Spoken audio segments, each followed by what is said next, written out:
Ampere's circuital law. First, I have written its mathematical statement. Look here. It states that line integral. This is called line. This is sign of integration, and this is dl. It states that line integral of the magnetic field around any closed path is equal to mu naught times the net current threading. Mu naught times the net current threading through the area enclosed by the path.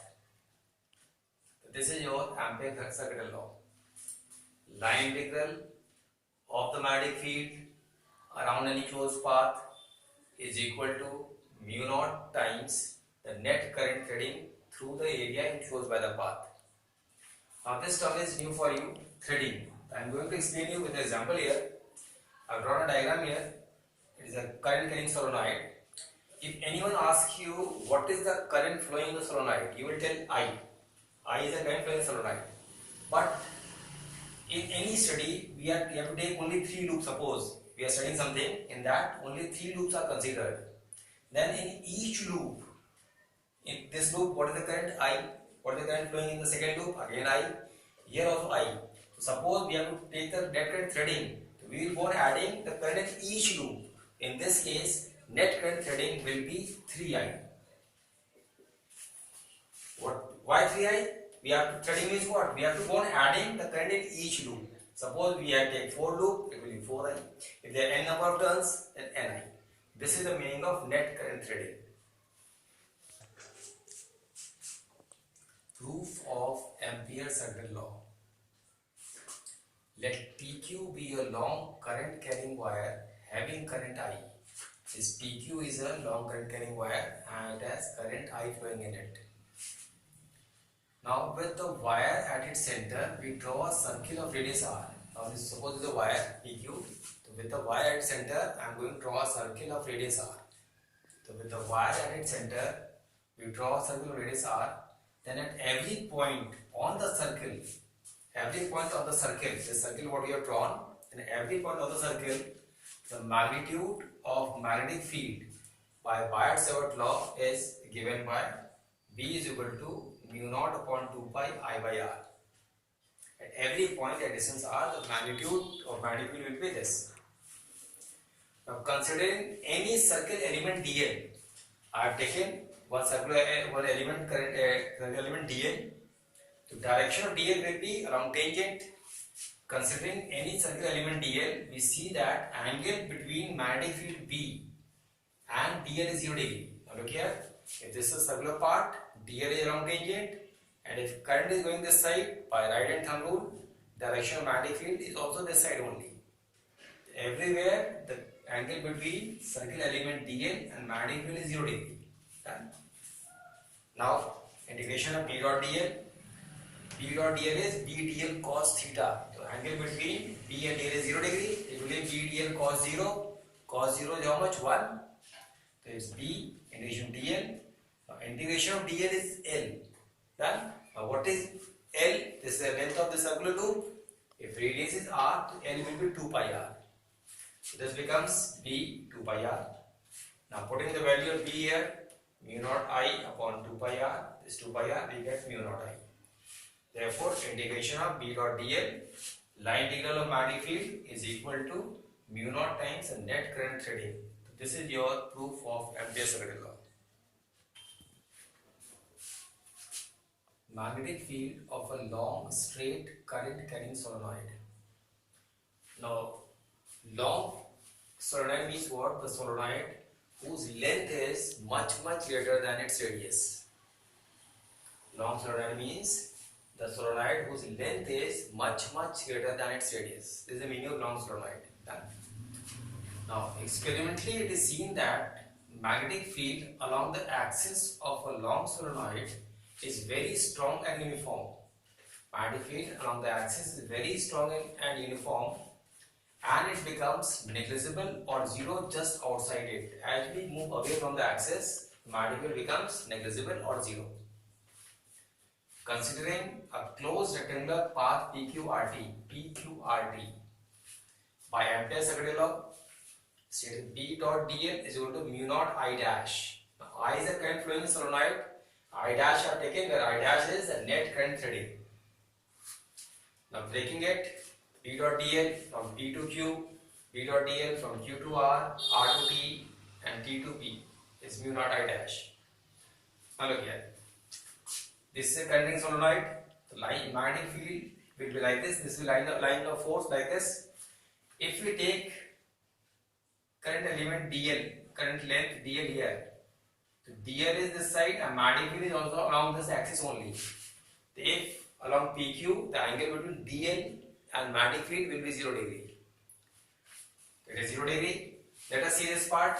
Magnetic field is going like this and dl is along QR. So angle between dl and magnetic field is 90 degree.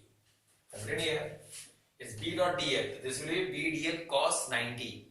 Now cos 90, this is theta is 90 degree.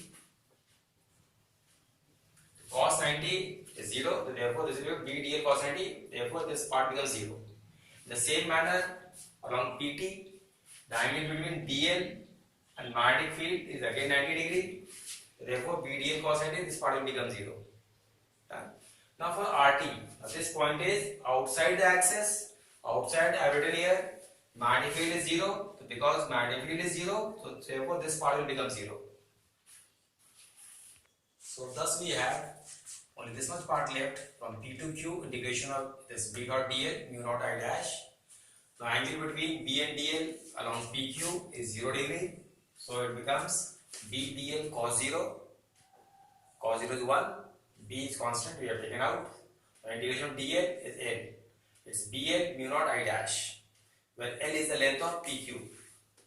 L, I have taken the length of PQ. Done. Now if N is the number of turns per unit length, then number of turns in length L will be NL. N is the number of turns per unit length. The number of turns in length L will be NL. And so net current threading will be NLI. Net current threading is what? We have to add current in all the loops. In one loop current is I. So in NL loops current will be NLI. So putting this value of I dash here, BL is equal to mu naught NLI. B is equal to mu naught NI.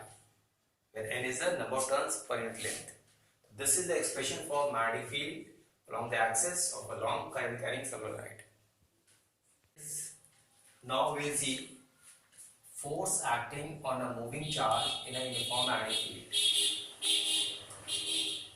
When a particle having charge Q enters a uniform magnetic field B with a velocity V, a deflecting force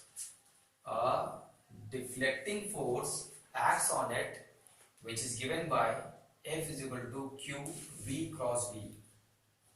If theta is angle between B and V, then this is Q V V sin theta.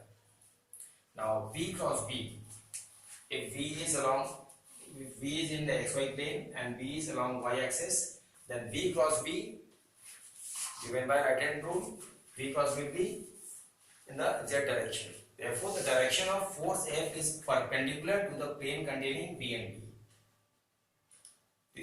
I am repeating it, this important line. The direction of force F is perpendicular to the plane containing V and B. It's V cross V. The direction V cross V is perpendicular to the plane containing V and B. Now, if V is 0, put V is 0, F becomes 0. So, very important point, magnetic force only acts on moving charge. It only acts on moving charge and not on a stationary charge. Now we are going to see different cases. I have written the formula here, F is equal to QVB sin theta. Case 1, when theta is 0 degree or velocity is parallel to the magnetic field, direction of magnetic field. That means when the charge particle is entering parallel to the magnetic field. When theta is 0, sin 0 is 0, so phi F is equal to 0. In this case, no force acts on it and the charged particle continues to move in a straight line. That is, the locus of the path traced in a straight line. Case 2, when theta is 90 degree or velocity is perpendicular to magnetic field B. In this case, F is equal to QVB. Sin 90 is 1, so it becomes QVB. And the direction of force F is always perpendicular to the velocity and is directed inward. Let us see here. This cross means magnetic field inside, and I have taken a plus Q charge here. It is moving with velocity v this side. By Fleming's Left-hand rule, magnetic field this side, direction of current this side, and force upward. So because of this deflecting force, it will be deflected in the upward direction, and this direction always inward. So and is directed inward, and so the path traced is circular. In this case, path traced by a charged particle is circular, and this force F provides the necessary centrifugal force. That is QVB. This will provide the necessary centrifugal force. Formula for centrifugal force is mv square upon r. QVB is equal to mv square upon r, where r is the radius of this circular path. R is equal to mv upon qb. What is mass into velocity? Its momentum is momentum upon qb. Now, if t is the time period of revolution, then t is equal to 2 pi r. Total path in one revolution is 2 pi r upon velocity is 2 pi r upon velocity. On putting this value of r here, we get t equal to 2 pi m upon qb. Now look here at this formula. In this formula, it is independent of velocity. This means that we see that time period is independent of velocity, because with the increase in velocity, when you increase the velocity, the radius of the path also increases in the same proportion. This time period is independent of velocity because when the velocity is increased, the radius of the path also increases in the same proportion. Case 3, when theta lies between 0 degree and 90 degree. If this is the direction of magnetic field and this is velocity, this is theta I have taken. In this case, this velocity vector it's two component, v cos theta and v sin theta. Now this v cos theta component is in the direction of magnetic field. In this case, because of component v cos theta, the particle will move in a straight line. As this is parallel to the magnetic field, because of this component, particle will continue to move in a straight line. And because of component v sin theta, now this component v sin theta is perpendicular to the magnetic field. Now just now we have seen when velocity is perpendicular, the path trace is circular. Because of component v sin theta, particle will move in a circular path. The particle is moving forward also and moving in a circular path also. Hence the net path traced is helical. It is like this. It is moving forward and in a circular path also. Path trace is helical.